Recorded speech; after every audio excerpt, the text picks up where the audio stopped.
Hello everyone and welcome back to Alternative Apex Formula Equal here for the 13th round of the 2025 season here for the Belgian Grand Prix at the amazing circuit de Spa-Francorchamps. Hopefully we will see some amazing racing as well to enjoy here today on what is a relatively sunny day here in Belgium.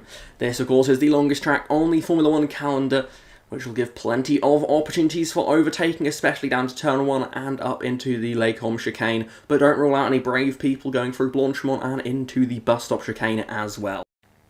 Let's have a look then at how they will be lining up for today's Grand Prix here in Belgium, with Max Verstappen entering now for the first time this season as the championship leader. It will be Esteban Ocon on pole position in his hat. An incredible lap from the Frenchman puts him on pole position here today, looking to add to his 2 podiums so far this season. Behind him it's Lewis Hamilton, Max Verstappen, George Russell making up the second row, with Alexander Albon and Fernando Alonso on the third row. Behind them it is Nico Hülkenberg and Gabriel Bortoleto. Bortoleto looking for his first points in his time in F1, with Lance Stroll and Oscar Piastri behind them. Yuki Tsunoda down 11th with Lando Norris down 12th, disappointing qualifying for him. Same goes for Charles Leclerc in 14th, just ahead of Carlos Sainz and Oliver Behrman. Liam Lawson and Jack Doohan on the 9th row of the grid, with Franco Colapinto, Pierre Gasly and Andrea Kimi Antonelli bringing up the rear of the field for today's race here in Belgium. As I said, Max Verstappen enters here today for the first time this season as the championship leader, but it's only by 9 points, so it's still a long way to go as we now enter the second half of the season. But with an incredible 7 wins to his name so far, could we see him add to that list here today? It's entirely possible he does, but Esteban Ocon on the pole position, I imagine he will be desperate to try and hold on to that one. We've seen one pretty surprise winner so far this season with Liam Lawson winning in Saudi Arabia. Could Esteban Ocon do the same here today in Spa? He'll certainly be trying all he can to do just that, but with Lewis Hamilton up near the front as well, could he pose a risk to Verstappen as well as Hamilton? Has to be said, in recent races has seemed to hit a little bit of form. The cars are on the grid then, and the lights are coming on.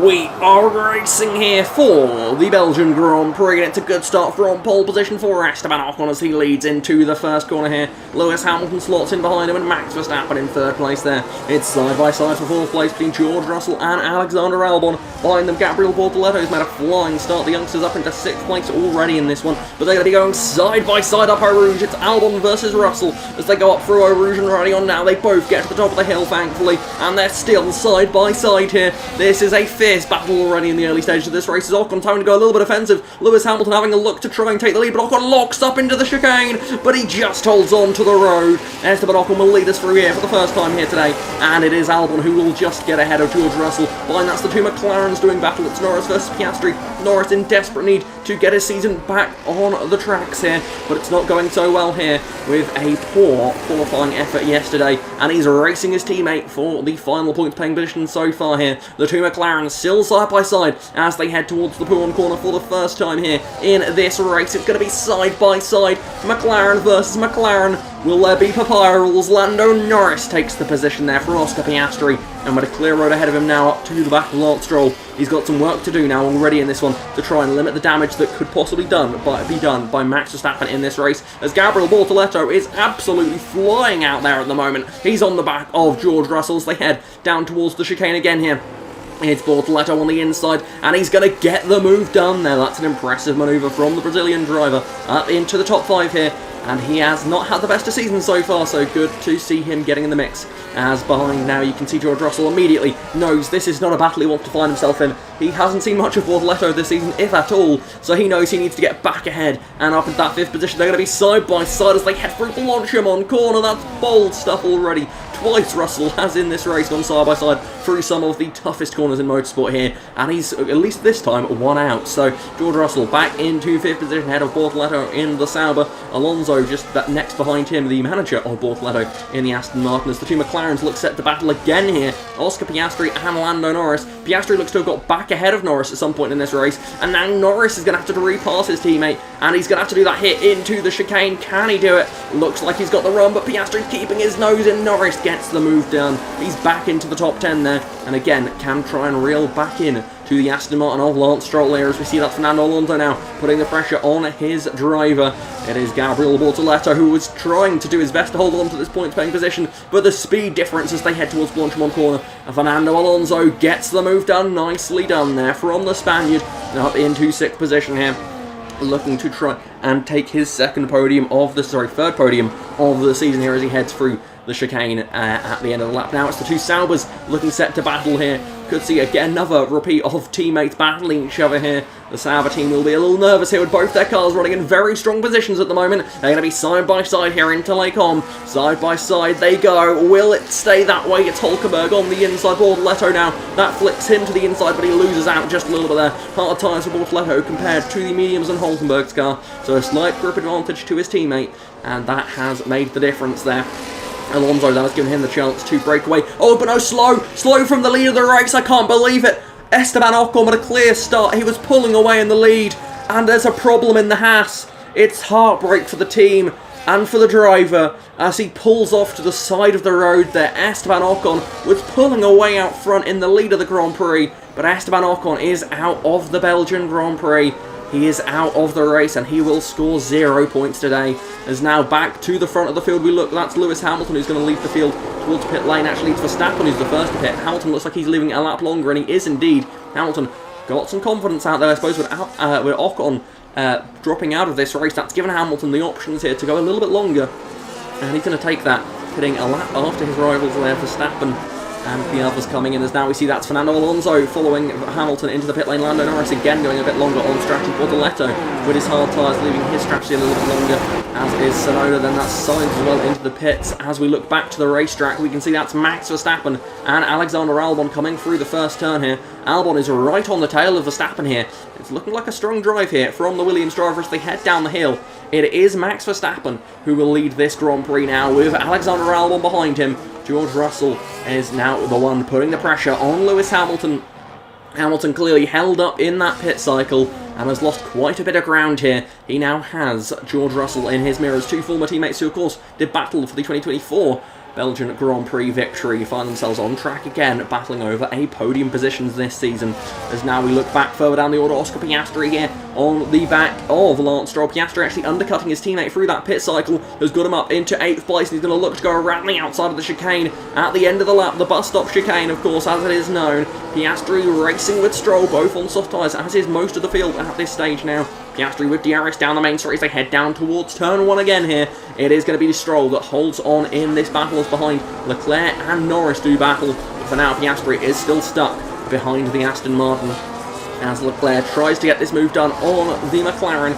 Two drivers who should be fighting up at the front of the field are going to go side by side up Eau Rouge and Raidillon. It's a bold stuff there from the pair of them, and it looks like they're going to make it through, as now it's going to give an opportunity for Hadjar, looking for his first points of the season. He's going to make it 3 wide for 10th place. This could be a remarkable move from the young Frenchman, and he pulls it off, but Lando Norris breaks deeper and gets back up into 9th place, but Hadjar fires his car back around the outside. This is incredible wheel-to-wheel combat here from two drivers who are at very different stages of their career with very different expectations from this season. Hadjar just wants to get himself some points, and Norris needs the points if he wants to continue to fight for this championship. As Albon in 2nd place now is starting to lose some speed. He's lost touch with the race leader Max Verstappen, and that is going to allow Lewis Hamilton to put the pressure on him here as they head towards the Lake Om chicane here with the power of DRS. He gets to the inside. It's Lewis Hamilton as they go onto the brakes. It's Hamilton versus Albon side by side here. These two have a storied history to say the least, but on this occasion it's all nice and clean there. That is Lewis Hamilton up into 2nd place in this one. Alexander Albon drops back down to 3rd, but still has the chance to take Williams' 2nd podium of the season here. As back up at the front of the field, it's Max Verstappen in what was for so long the closest he got to a home Grand Prix. Now, of course, with the Dutch Grand Prix on the schedule, it won't be his official home Grand Prix, but I imagine as he enters this final chicane, he'll be cheered on like it is as he makes his way through the bus stop chicane for the final time here. This could be an incredible 7th victory of the season. Max Verstappen is on top again here. He wins the Belgian Grand Prix, and what a kicker to the championship fight. That is Max Verstappen now with a massive points advantage over Lando Norris, who could only come home in 9th place in that one. That is huge in this title race, and Red Bull know it, don't they? They are celebrating this. That is a massive amount of points they've scored over their main rivals here, not just for the drivers, but for the constructors as well. That is an incredible result, and in dominant fashion, like he has done on several occasions this season, Max Verstappen just getting out front and disappearing into the distance. Lewis Hamilton didn't quite have the speed to reel him in at the end there. It has to be said, Hamilton, slow pit stop with perhaps some traffic in the pit lane, costing him the chance to fight for victory. Alexander Albon taking Williams' second podium of the season and his first podium of the season. It's I imagine quite a happy podium there, whilst Hamilton with second place isn't the wins he would be hoping for, but considering a lot of this season for the British driver has been filled with quite lowly finishes, and for a lot of the season outside of the points entirely, he should be quite happy with that second place. Verstappen, of course, overjoyed with victory, and Alexander Albon for the first time this season standing on the podium here and spraying the champagne on his rivals. An incredible day from all three drivers. And a good day for all three teams in the Teams' Championship, of course, as well. Red Bull scoring big, Ferrari scoring a solid amount as well, with Williams indeed scoring enough, perhaps, to start to reel in that gap to Mercedes once more after it grew over the previous couple of races. So here we have the official results then for the Belgian Grand Prix. Max Verstappen takes victory there with fastest lap in what was quite a comfortable win in the end for the Dutchman. Lewis Hamilton in second place, Alexander Albon in third, George Russell in fourth place ahead of Nico Hülkenberg, an incredible drive from the German to get fifth place here. Fernando Alonso in sixth there for Aston Martin ahead of Oscar Piastri. Lance Stroll, Lando Norris gets 2 points at least to his name, so not quite what he would have hoped for, but at least he has something to show from this weekend. And Charles Leclerc, another driver who had a disappointing race weekend, gets only a single point there, but oh so close to first points in Formula 1 for Isaac Hadjar. 11th place in the end there, a very strong drive and put himself right in the mix, but sadly just missing out there as we do now look to the Drivers' Championship. The gap just 2 races ago was 1 point. It is now 32 points here. That is a huge swing in Max Verstappen's favour, and unless Lando Norris can do something big soon, he is really at risk of losing any hope of this Drivers' Championship, because Verstappen is just winning and winning and winning. 7 wins to his name now this season. He's won more often than he hasn't this season, has Max Verstappen, and that could easily be even more wins to his name with races like Saudi Arabia and Australia, where you really have to feel he could have and perhaps should have won those races, but didn't quite manage it for whatever reason, whether it's reliability or strategy. It's not always gone his way as Max Verstappen, but yet still, he has a 32-point lead over Lando Norris. George Russell now 84 points off the lead, despite, of course, leading after the first race of the season with his win in Australia. As we look now to the Constructors' Championship, it is Red Bull who lead the way, but only by 12 points. This fight is incredible between these three teams. They all know what they are fighting for, and boy, they are getting a lot of points to their names. But of course, because of how close this is all remaining, it doesn't look like that big of a number, quite frankly. 2-6-5 for Red Bull in the Teams' Championship. At this stage of the season isn't too special, but 12 points ahead of Ferrari is an important margin, for now at least. McLaren 17 points off for now, looking as though they could be needing a bit of a resurgence in form if they would like to get back in either championship hunts. For now though, Red Bull are the team in form, Ferrari not looking too bad themselves at the moment. Next up, we will be going to Hungary for the Hungarian Grand Prix. Will it be Verstappen who keeps up his run of form? Can Lando Norris fight back in this championship? Or will someone else surprise us and get in the mix? You'll have to wait and see until next week. But for now, thank you very much for watching. Until next time, goodbye.